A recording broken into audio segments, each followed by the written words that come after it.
Hey guys, எல்லோரும் எப்படி இருக்கீங்க? லாங் வீடியோ போஸ்ட் பண்ணி ரொம்ப நாள் ஆச்சு. கிட்டத்தட்ட ஒரு 5 மாதம் கேப்க்கு அப்புறம் இன்றைக்கி தான் லாங் வீடியோ எடுத்திருக்கேன். ஸோ இதுக்கப்புறம் லாங் வீடியோவும் weekly once R twice post பண்ணலான்னு சொல்லிட்டு இருக்கேன்.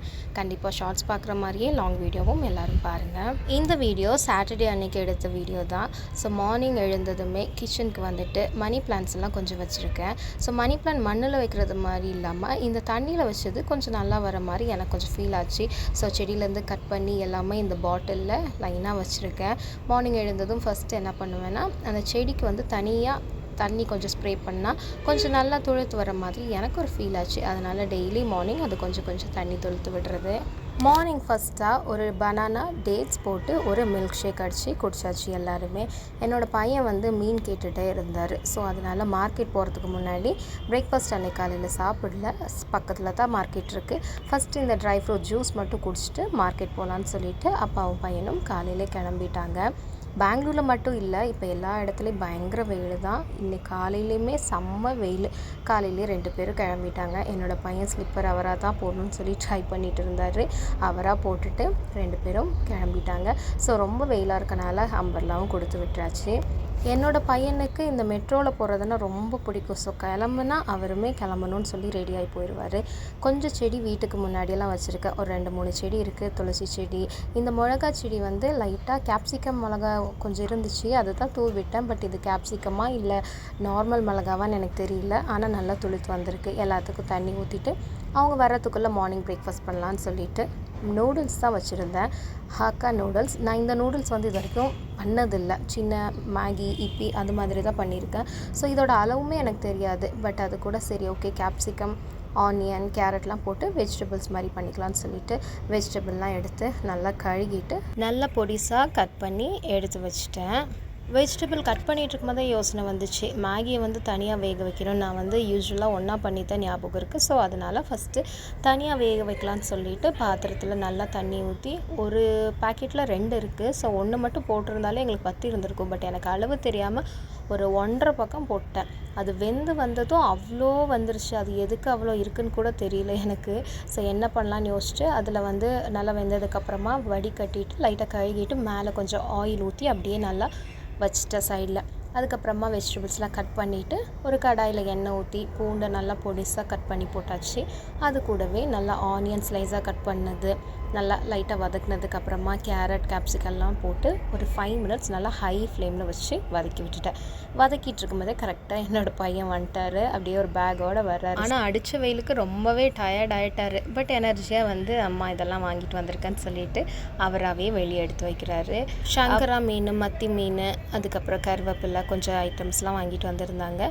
ஸோ ஹை ஃப்ளேமில் வச்சு கொஞ்சம் காய்கறி ஒரு 5 மினிட்ஸ் வதக்குனதுக்கப்புறமா soya sauce, chilli sauce, tomato ketchup, தேவையான அளவு உப்பு எல்லாத்தையும் போட்டு நல்லா ஒரு சைடு வதக்கி விட்டுட்டேன்.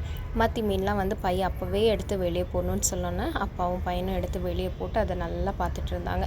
அதுக்கப்புறமா அந்த நூடுல்ஸ் எடுத்து அதில் கொட்டி நல்லா கிண்டிட்டேன். ஸோ மசாலாவுக்கு பத்தவே இல்லை, ஏன்னா அவ்வளோ நூடுல்ஸ் இருக்குது. அதை வந்து பாதி வச்சுட்டு தேவையானது மட்டும் போட்டுட்டு மார்னிங் பிரேக்ஃபாஸ்ட் சாப்பிட்டுட்டோம். அதுக்குள்ளே என்னோடய ஹஸ்பண்ட் வந்து மீன்லாம் கொஞ்சம் க்ளீன் பண்ணி கொடுத்தாரு. கடையிலே வந்து க்ளீன் பண்ணிட்டாங்க ஓரளவு. இருந்தாலும் மேலால் கொஞ்சமாக அந்த கொஞ்சம் தோல் செதல்லாம் கொஞ்சம் இருந்துச்சு, அதெல்லாம் அவரே க்ளீன் பண்ணிட்டாரு. ஸோ அந்த கேப்பில் நானுமே கிச்சனில் சாப்பிட்ட பாத்திரம் எல்லாத்தையுமே நல்லா நீட்டாக க்ளீன் பண்ணிவிட்டு, கிச்சன் வந்து மோஸ்ட்டாக சண்டே கொஞ்சம் இன்னும் ரொம்ப நல்லா நீட்டாக க்ளீன் பண்ணுவோம். டெய்லியும் க்ளீன் பண்ணுவோம். பட் ஸ்டில் சண்டே வந்து கொஞ்சம் நல்லா டைம் எடுத்து எல்லாமே நல்லா க்ளீன் பண்ணணும். அதனால் நானுமே மார்னிங் இந்த கேஸ் ஸ்டவ் அந்த சைடு எல்லாமே நல்லா நீட்டாக க்ளீன் பண்ணிவிட்டு எல்லாத்தையும் எல்லாம் ஒரே சைடாக எடுத்து வச்சாச்சு. ஸோ ஹஸ்பண்ட் வந்து நம்ம கொஞ்சம் ஹெல்ப் பண்ணி கொடுத்தா அதை விட ஒரு பெரிய ஹெல்ப் வேறு எதுவுமே இருக்காது. எல்லாமே சண்டே நம்மளாக பண்ணணும்னு இருக்காது. ஸோ அவருமே கொஞ்சம் ஹெல்ப் பண்ணுறதுனால எனக்கு கொஞ்சம் ஈஸியாக இருக்கும். அந்த மீன் க்ளீன் பண்ணுறது, கறி க்ளீன் பண்ணுறது, இது மட்டும் எனக்கு கொஞ்சம் பிடிக்காது. ஸோ அந்த ஒர்க் கொஞ்சம் எனக்கு அவர் கொஞ்சம் நல்லாவே ஹெல்ப் பண்ணி கொடுப்பாரு. அதுக்குள்ளே நான் எல்லாமே நல்லா கிச்சன் ஒர்க்கெல்லாம் முடிச்சிட்டேன். ஸோ இது வந்து சங்கரா மீன் ரொம்ப டேஸ்டியாக இருக்கும், வறுத்து சாப்பிட்டாலும் சரி. அதுக்கப்புறம் கொஞ்சம் மட்டன், லிவர் இதெல்லாம் வாங்கிட்டு வந்திருந்தாங்க. ஸோ ஈரல் அவர் சாப்பிடணும்னு சொன்னதுக்காக அது மட்டும் கொஞ்சம் அவருக்காக தனியாக வாங்கியிருந்தார். மார்னிங் பிரேக்ஃபாஸ்ட்டில் சாப்பிட்ட கையோட க்ளீனிங் ஒர்க் இது எல்லாமே முடிச்சுட்டு ஆஃப்டர்நூன் லன்ச் ப்ரிப்பேர் பண்ணுறதுக்கு கொஞ்சம் சீக்கிரமாகவே ஸ்டார்ட் பண்ணிட்டேன். ஐட்டம்ஸ் கொஞ்சம் நிறையா இருந்ததுனால டக்கு டக்கு பண்ணிவிட்டு கிச்சன் விட்டு வெளியே போகணுன்றதுக்காக எல்லாமே சீக்கிரமாக ஸ்டார்ட் பண்ணிட்டேன். ஸோ வறுக்கிறதுக்கு கொஞ்சம் தனியாக, குழம்பு கொஞ்சம் தனியாக, என் ஹஸ்பண்ட் கொஞ்சம் காரம் இல்லாமல் பண்ணணும்னு சொல்லிவிட்டு அது கொஞ்சம் தனியான்னு சொல்லிவிட்டு எல்லாத்துக்கும் பங்கு பிரித்து வச்சுட்டு இருந்தேன். ஸோ ஃபஸ்ட்டு வந்து மீன் வறுக்கிறதுக்கு மேரினேஷனுக்காக மீன் மசாலா, மிளகாய் பொடி, மஞ்சள் பொடி, உப்பு, கொஞ்சம் இஞ்சி பூண்டு பேஸ்ட், கார்ன்ஃப்ளவர் அது எல்லாமே போட்டு கொஞ்சம் லெமன் ஜூஸ் எல்லாத்தையும் போட்டு எனக்கு வந்து ஃபஸ்ட்டு இந்த சங்கரா மீன் வறுக்கணும். ஸோ அது கூட கொஞ்சம் மத்தி மட்டும் போட்டு எல்லாத்தையும் போட்டு நல்லா மசாலா போட்டு மிக்ஸ் பண்ணி வச்சிட்டேன். இந்த மசாலா போட்டு வெயிலில் நம்ம வச்சோம்னா அந்த கொஞ்சம் மசாலா நல்லா அதில் பிடிச்சி நல்லாயிருக்கும். அதுக்கப்புறமா ஃபஸ்ட்டு ஈரல் பண்ணலான்னு சொல்லிவிட்டு ஈரல் மட்டும் விசில் விட்டுட்டேன். அது கூடவே வெங்காயம் மட்டும் கொஞ்சம் கட் பண்ணி வச்சுக்கலான்னு சொல்லி வெங்காயத்தை நல்லா பொடிசாக கட் பண்ணி எடுத்து வச்சிட்டேன்.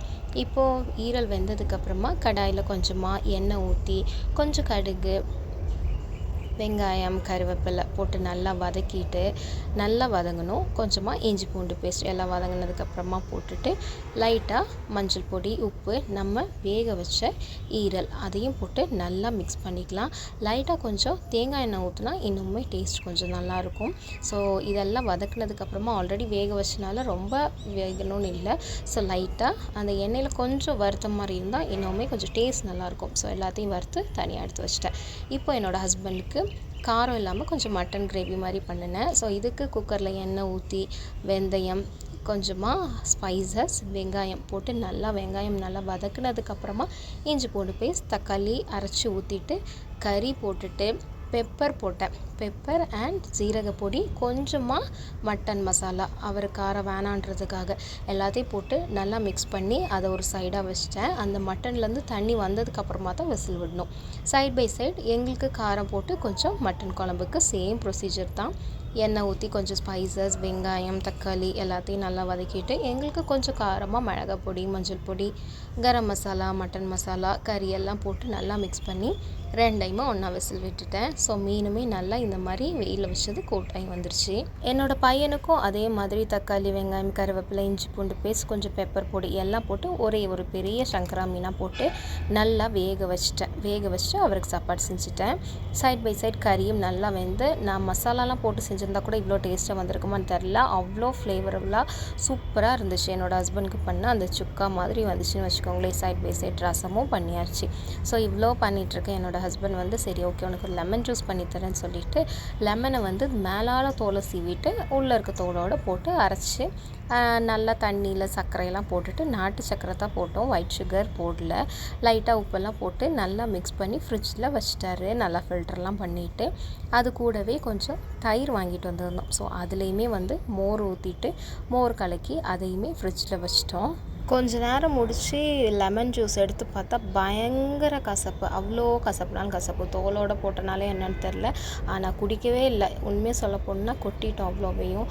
அதுக்கப்புறமா சாப்பிட்ற டைம் வந்தனால மீனை நல்லா பொரிச்சு வச்சு சூப்பர் டேஸ்ட்னாலும் இந்த சங்கரா மீன் அவ்வளோ டேஸ்ட்டு. கண்டிப்பாக சங்கரா மீன் சாப்பிட்லன்னா நீங்கள் கண்டிப்பாக ட்ரை பண்ணி பார்க்கலாம்.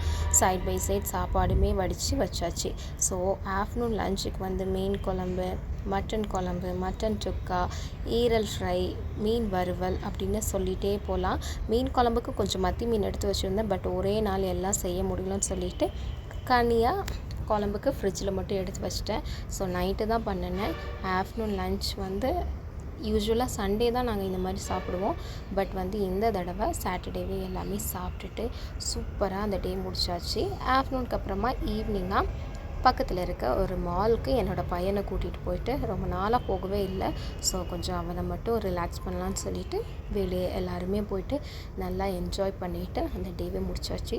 ஸோ எல்லாருமே என்ஜாய் பண்ணியிருப்பீங்கன்னு நினைக்கிறேன். ஹாப்பி வீக்கெண்ட் எல்லாருக்கும்.